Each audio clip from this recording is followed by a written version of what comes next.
తిట్టినా నీ నోటి వెంట నా పేరొచ్చిందని సంబరపడతా. నువ్వు కొట్టినా నా చెంప మీద నీ గుర్తొకటుందని సంతోషిస్తా. మనసు పువ్వును అందించాను, కొప్పులో నిలుపుకుంటావో, కాలి కింద నలిపేస్తావో.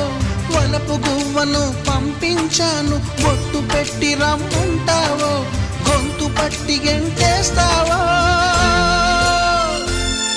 ఏం చేసినా ఎవరాపినా చేసేది చేస్తుంటా. నువ్వు చూడు చూడకపో నే చూస్తూనే ఉంటా.